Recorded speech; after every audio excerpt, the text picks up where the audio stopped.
continuando aqui a nossa última parte dessa aula 7, né? A gente vai finalizar e no finzinho acho que vai dar um tempinho para eu dar uma navegada no Word e já dar um spoiler do que a gente vai ver na próxima aula. Vou compartilhar aqui com você a última parte da aula.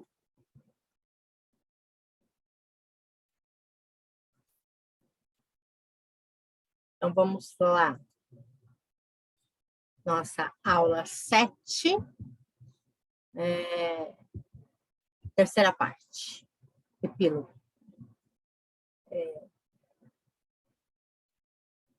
Eu não consigo mexer aqui. É que na minha tela fica aparecendo umas guias e ficam me incomodando, que para você não aparece na gravação, mas elas ficam aparecendo aqui para mim. Então, vamos lá, né? Para finalizar, eu estava falando de modelo de artigo, né? Do artigo científico. Então, o que tem em todo artigo, vai ter em todo trabalho, em todo artigo, é o resumo e o abstract, que são obrigatórios. Alguns lugares vão pedir o abstract em inglês, outros vão pedir em espanhol, alguns em francês, dependendo aí do local, do congresso. Se você fizer parte de um congresso na Espanha ou na Argentina, eles vão pedir em espanhol e não em inglês. Mas o mais comum é o abstract em inglês.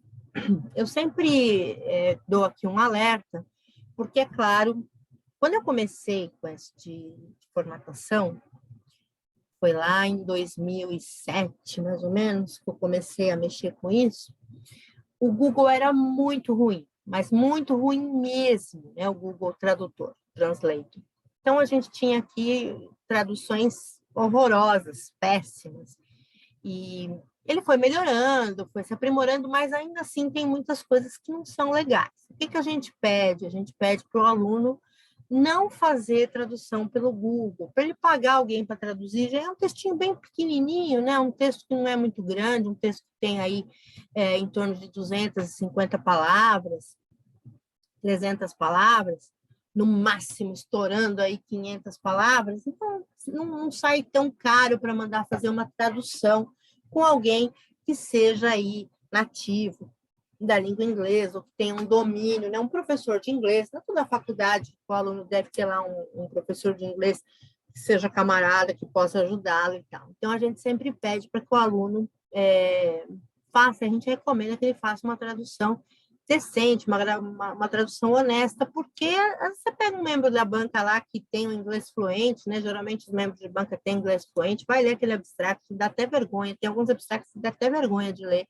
mesmo eu que não tenho lá um inglês tão maravilhoso, às vezes tenho vergonha de ler algumas coisas. Mas vamos falar da formatação aí do resumo e do abstract. O resumo e o abstract, ele é um bloco único de texto. O título resumo e o título abstract, eles vão ser alinhados à esquerda em negrito, tudo em maiúsculo. Alguns templates, algumas publicações vão pedir isso centralizado, tá? Mas o mais comum é encontrar eles alinhados à esquerda. As palavras-chave em português e as keywords em inglês, né? Quando a gente passa para keywords, né? Palavras-chave vão ser alinhadas à esquerda. O título palavra-chave vai ser em negrito, mas as palavras vão ser sem negrito.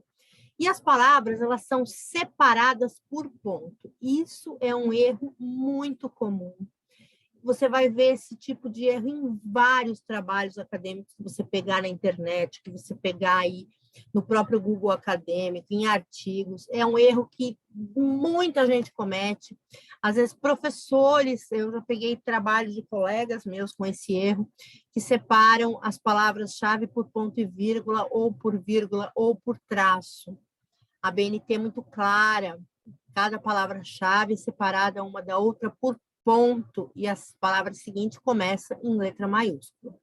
Eles falam que você pode colocar de 3 a 5 palavras-chave ou termos, né? Porque às vezes uma palavra tem 2 palavras, por exemplo, cadeia de distribuição, centro logístico, e aí você tem aí termos, né? Quando são palavras compostas, a gente usa 3 termos.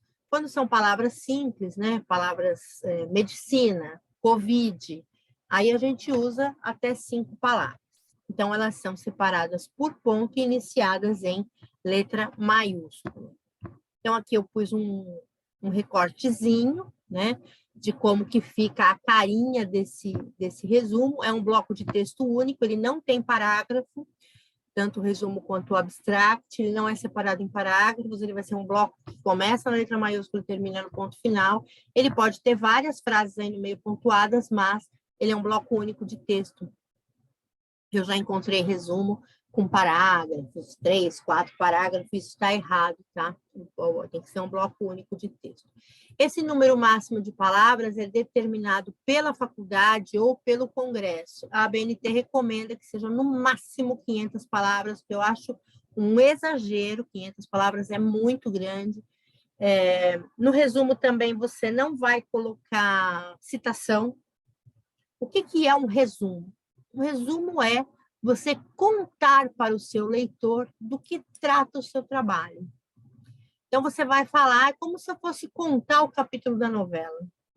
Aconteceu tal coisa, assim, assim, assim, assim, assim, ponto. Meu trabalho é sobre isso, isso, isso, isso, isso, isso. Eu levantei tal tipo de problema, eu vou levantar tal tipo de solução, eu vou sugerir uma coisa.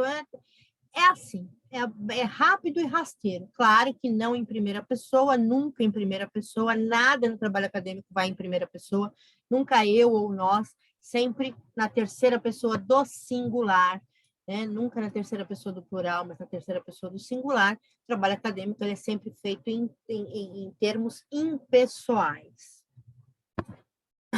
A estrutura física do trabalho, isso aqui é só uma sugestão de como eu faria o capítulo 1 do meu trabalho, a introdução. Muitas pessoas subdividem a introdução em subitens.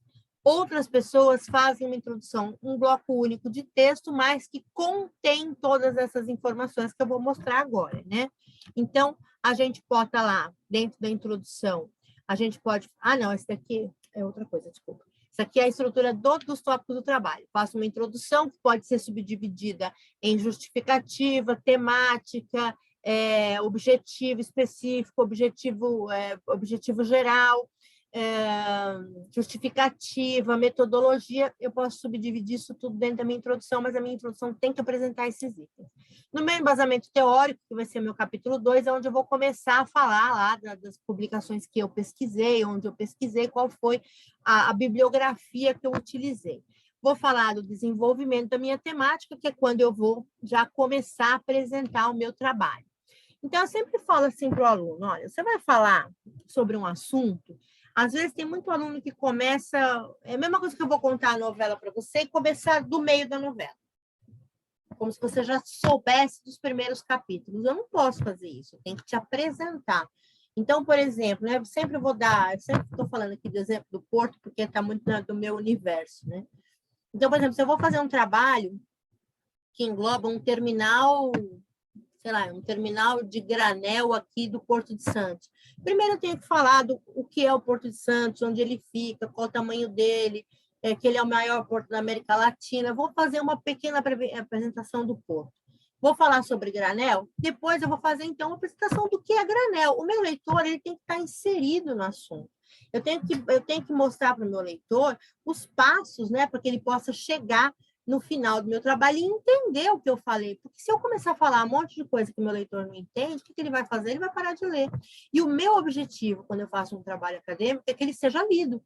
Que ele seja lido até o final. Então, é importante que eu tenha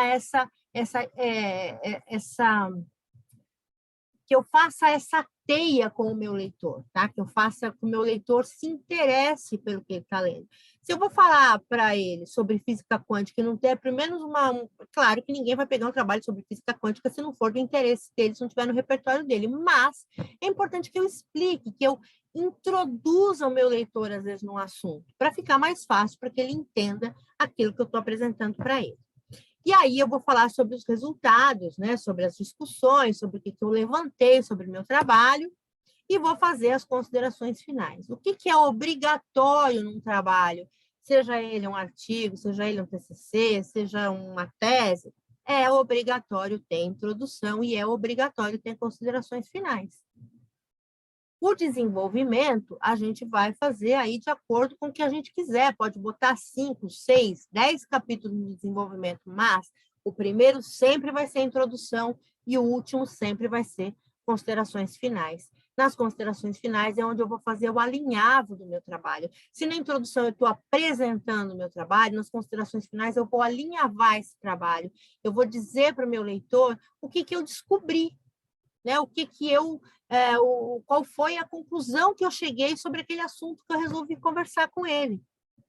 Né? Simples assim. E as considerações finais e a introdução são textos autorais, ou seja, são textos do autor. Ele não precisa colocar nenhum tipo de citação, nem na introdução e nem nas considerações finais, porque são palavras dele. Aí sim é a parte dele para o trabalho. Toda a parte do desenvolvimento, não. A parte do desenvolvimento ela precisa sempre ser citada, sempre ser embasada em fatos, em sites, em pesquisas, em artigos, em outros autores. Mas a introdução e as considerações finais, não. Elas são autorais. O próprio autor vai lá e vai dar o seu parecer, tanto para introduzir o assunto, como para encerrar o assunto. Bom, vamos falar agora da formatação de uma parte importante dos trabalhos acadêmicos. Em artigo a gente não encontra muito, a gente encontra muito em artigo gráfico e tabela, figura menos, mas em dissertação, em tese, a gente encontra bastante tabela, gráfico e figura, e eles também têm uma forma específica, de acordo com a BNT, para serem apresentados no decorrer do meu trabalho. Eu tenho uma forma que a BNT determina, que é a forma de colocar, né, essas tabelas, esses gráficos, essas figuras. Então, vamos ver agora tabelas. A tabela, ela foi uma briga durante muitos anos aí da BNT com o IBGE, porque as tabelas elas são normatizadas pelo IBGE e não pela BNT. Então, as tabelas elas seguem um design, vamos dizer assim, que o IBGE colocou. Só que o IBGE não é um órgão assim tão organizado quanto a BNT. O IBGE foi lá e largou a formatação das tabelas, a formatação que ele criou lá em 1900 e nada, quando não tinha nem computador ainda e as tabelas eram feitas em máquina de escrever, a mesma formatação que ele tinha lá em 1940, em 1900 e bolinha, é a formatação que ele tem até hoje para as tabelas. Então, a BNT se cansou de brigar com o IBGE, e aí a BNT aderiu e falou, olha, a tabela vai ser de acordo aí com o que o IBGE determina. Eles só fizeram na BNT essa formatação da legenda das tabelas e da fonte das tabelas. Porque o IBGE dizia assim, tabela tem legenda acima da tabela e tem a fonte abaixo da tabela. A BNT dizia que figuras e gráficos tinha legenda e fonte abaixo da figura e abaixo do gráfico. E aí ficava diferente só a tabela. Então, o que a BNT fez? Como o IBGE não organizava isso, a BNT pegou e fez tudo igual a tabela. Falou, ó, a partir de hoje, todo mundo vai ter legenda acima e fonte abaixo. Então, figura, gráfico e tabela é legenda em cima e fonte embaixo. Para todo mundo vai ser igual. Em alguns trabalhos, a gente ainda vai encontrar legenda de figura, legenda de gráfico abaixo da figura, porque era assim até 2002, se eu não me engano. Era assim, e aí eles modificaram, e agora não, agora é todo mundo igual, né? Legenda em cima, fonte embaixo. Então, para tabelas, a identificação vai aparecer na parte superior, centralizada, precedida da palavra tabela, e o número de ordem. Então, tabela 1, tabela 2, tabela 3, tabela 4, tabela 5, de acordo com o número de tabelas que eu tiver lá no meu trabalho. E vai ser sequencial em algarismos arábicos, um travessão e o título da tabela. Na sequência aqui, eu vou colocar uma imagem para você ver como é que é feito isso aí, que eu acabei de descrever para você. As tabelas vão, como eu já falei, são normatizadas pelo IBGE, que é o Instituto Brasileiro de Geografia e Estatística, e vão seguir as normas que o IBGE determinou. Então, elas vão ter as laterais abertas e elas são digitadas no próprio Word. Por que eu peço sempre para o aluno digitar a tabela no Word? Porque elas são tabelas muito simples. E aí, se o aluno começa a copiar e colar tabela de tudo quanto é lugar, Fica um samba do crioulo doido, desculpa, agora é feio falar samba do crioulo doido, é samba do afrodescendente com problemas mentais, com deficiências mentais. Também nem sei se deficiência mental pode, sei lá, o politicamente correto vai acabar com a nossa vida. Então, vai ficar uma bagunça, né? Então, eu falo sempre para o aluno assim, vai lá, digita a tabela, é tão facinho você fazer uma tabela no Word, é tão prático, é tão rápido, vai lá, digita a tabela, copia a tabela e tal. Né? Eu sempre digito tudo. Quando eu pego, eu acabo fazendo isso, porque eu sou virginiana e não consigo ver um negócio feio, né? Então eu acabo refazendo. Então, a cara da tabela é essa cara aqui, tá? Então, ó, tabela 13, travessão, indicadores de operação portuária. Essa é a legenda da tabela. Ou seja, esse é o nome da minha tabela. Ele vai acima dela. Os lados dela são abertos, ó, não tem linha dos lados, só tem linhas no meio. Tá? E no final, abaixo da tabela, vem a fonte ANTAC 2019. Não coloca-se na fonte o link. O link aparece apenas nas referências. Link não aparece em nenhum momento do corpo do trabalho. No corpo do trabalho só aparece nome de site, tá? Link só aparece nas referências, sempre. Então, o link não vai aparecer em nenhum lugar do trabalho, somente lá no final. Você vai encontrar muito link aí nos trabalhos que você revisar, nos trabalhos que você formatar, porque aluno mete link em tudo que é lugar, ele vai colar fonte, antac.gov.br, vai colocar aquele título enorme, e não é isso, só precisa do ANTAC 2019. E aí, quando o aluno for procurar nas referências em ANTAC 2019, ele vai achar a referência completa de onde foi tirada essa tabela aí. Então, ó, não possui as bordas laterais e é assim que tem que ser. As ilustrações, elas são divididas em figuras, gráficos, quadros, etc. Existe também uma briga aí, uma confusão danada em cima do que é quadro, o que é tabela. E mesmo na internet você vai encontrar várias definições que são controversas a respeito de quadro e tabela. Um vai falar assim, a tabela é somente aquilo que tem número, tabela é somente aquilo que tem colunas, quadro é... E às vezes não é nada disso, né? Então, como não se entra num acordo, tudo aquilo que tem cara de tabela, eu chamo de tabela. Eu não uso o termo quadro, porque eu acho que fica muito complicado usar o termo quadro e acaba virando uma bagunça. Então, eu, particularmente, não uso e nunca deu problema, tá? Então, eu uso, nos meus trabalhos que eu faço, que eu formato, que eu entrego, que eu escrevo em congresso, eu uso tabela, figura, gráfico, e, eventualmente, alguma outra coisa aí que tenha uma fórmula, uma outra coisa que eu preciso fazer. E aí, a identificação de todos eles vai aparecer na parte superior, centralizado, precedido da palavra que designa lá a sua categoria, figura 1, figura 2, figura 3, gráfico 1, gráfico 2, gráfico 3, tabela 1, tabela 2, tabela 3, sempre começando do 1. Figura é uma coisa, gráfico é outra e tabela é outra. Então, sempre começando do número 1, precedido da palavra que vai designar e o número de ordem que vai ocorrer no texto. Em algarismos arábicos, travessão e o título.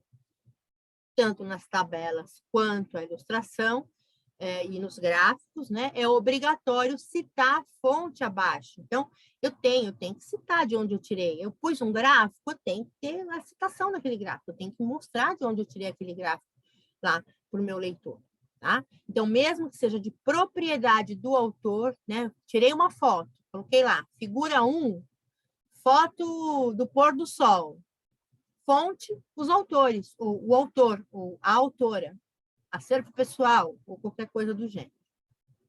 Então, sempre que eu for inserir uma imagem, seja uma tabela, uma figura ou um gráfico, eu tenho que mencionar no texto. Então, eu não posso simplesmente jogar lá uma figura e não falar nada sobre ela. Então, é melhor eu nem colocar. Então, o meu texto vai dizer assim, conforme mostra a figura 2, e aí vai estar lá a figura 2. Conforme diz a tabela 1, vai estar lá a tabela 1. Então, eu tenho que mencionar no texto a existência dessa figura. Então, por exemplo, aqui, ó, conforme mostra a figura 2, figura em letra maiúscula, eu coloquei em minúscula aqui acima, não está correto, né? Deixa eu pegar meu ponteiro. Não está correto, aqui deveria ser letra maiúscula. Então, conforme mostra figura 2, temos a expectativa de redução de 60% nas emissões de CO2 até 2020 por container transportado comparado aos níveis de 2007. E aí vem lá, figura 2, expectativa de redução de CO2, e aí vem a figura. Tá? E aí eu tenho um modelo de figura aqui, por exemplo, figura 3, expectativa de redução de CO2 para 2020. Aí vem a figura centralizada e vem a fonte, que é da intranet da Maersk, que é uma empresa aqui da área de navegação. Então, essa figura foi tirada da intranet, não é nem da internet, foi da intranet, então é alguém que trabalha lá no local que me forneceu essa figura.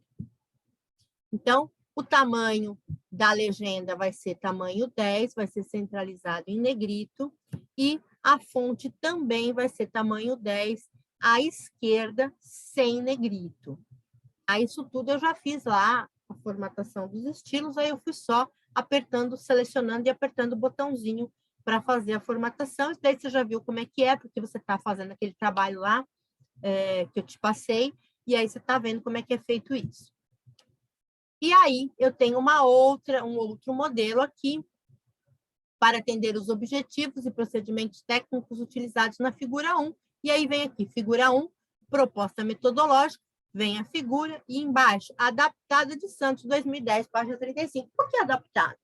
Porque provavelmente o autor fez alguma mudança. Essa figura pode ser, por exemplo, poderia ser um texto que ele transformou em figura, né?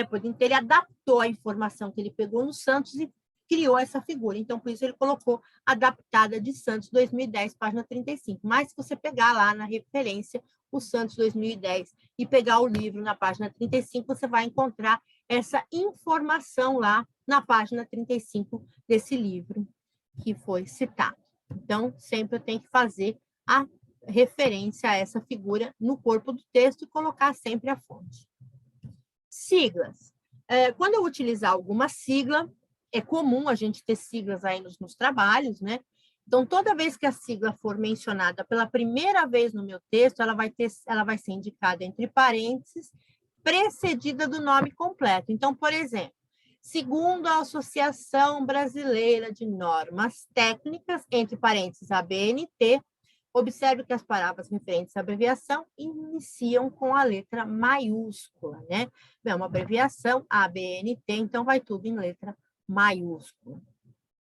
Então, apareceu a primeira vez essa sigla, eu faço desse jeito. As próximas vezes que eu citar a ABNT, eu já não preciso mais dizer o nome por extenso, porque eu já disse na primeira vez. Se o leitor não prestou atenção, aí também não posso fazer nada.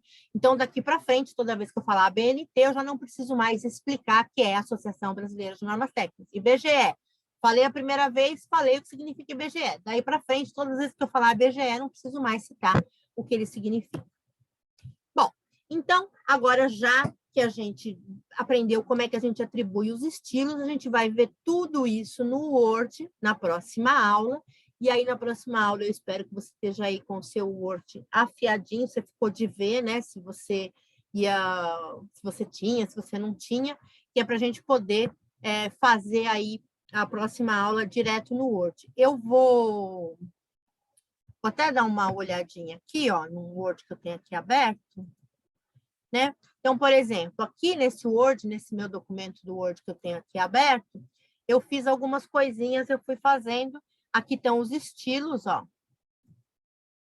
Então, aqui todos os estilos que eu vou usar: citação de 3 linhas, corpo, figura, fonte, gráfico, tabela, título 1, título 2, título 3. E aí estão já prontos aqui esses estilos que eu vou utilizar. Aqui eu tenho todos os estilos que estão no meu Word, estão aqui, tá? Então, aqui todos os estilos. Está mostrando a visualização, né, de como tem cada um deles, como cada um deles vai aparecer. E se eu selecionar alguma coisa e puser em cima de um aqui, ó, ele vai mudar para mim, tá vendo? Esse aqui não, mas aqui no rápido ele muda. Então, esse aqui é um documento do Word, onde eu fui fazendo e explicando, né, como é que era para os alunos. Ele até fui mostrando para uns alunos meus, foi uma aula que eu dei, aqui a figura, né? A figura também, eu sempre falo, né? Não pode ficar a legenda numa página e a figura na outra. Quando isso acontecer, eu aperto o Ctrl, dou o Enter, que é para ele ir para a página seguinte. Figura, a figura e a fonte. Então, esse negócio da legenda ser alinhado à esquerda ou centralizado é uma coisa que, dependendo do congresso, ou dependendo da revista, ou dependendo, eles vão dizer a forma que eles querem. Aqui é um exemplo de tabela, aqui é um exemplo de gráfico, né, que eu fiz. Aqui é um exemplo de citação com mais de 3 linhas, tá? Tá aqui, citação com mais de 3 linhas, alinhado aqui, ó, 4 centímetros, tá aqui. E aqui é um exemplo de considerações finais e depois referências. E referências também, em alguns lugares, vai ser centralizado, em outros lugares vai ser alinhado à esquerda. E aí entram as referências. Mas na próxima aula, a gente vai ver isso tudo aí direitinho, na prática. Eu vou abrir um documento do Word e vou fazer passo a passo, tudo que eu ensinei hoje, vou fazer no Word devagarinho, abrindo cada ferramenta, abrindo cada local para você ver como é que é feito. E se der tempo, a gente já vai fazer índice, os índices, sumário e tudo mais. Tá bom? Então, a gente termina a nossa aula aqui, deu um pouquinho mais de 1h40. E qualquer dúvida que você tem, então você anota aí e me fala. E me passa, me manda para o WhatsApp, tá bom? Beijão para você. E amanhã, no mais tardar no sábado, eu gravo nossa aula, nossa próxima aula. Tá bom? Um beijo.